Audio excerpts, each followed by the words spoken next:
Kajing penpai no juga Ministry of Home Affairs ka Sarkar Padangnya ka Meghalaya Resident Safety and Security Amendment Bill kadai nomar kaya tungkho obat ka ain bala manjur da ka Parliament ong usumbut Menteri Rangba ka jela. Kumta halor kane habakran berkilar pathai khubor usumbut Menteri ula pentip pasien Menteri Rangba salum ya kajing lang ya baro kitu ki badan benta halor ketika phang banya selok bat ajing mun.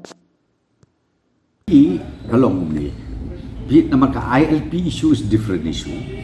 MRSA is different issue.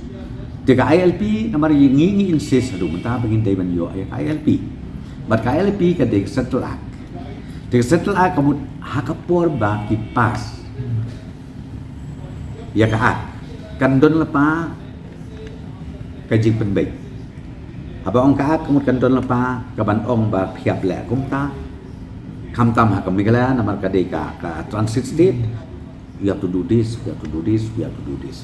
But make sure baka the flow of vehicles does not disturb ki pajba ki ba cross ya ka Meghalaya lani ki baya ilang bajo ka Shillong kat badai de kata kadeka ka ILP ka bang mangipat haka MRSA kadai lakajo kabangile kalau balai kisah pinpoint maki kata kalau ba kiong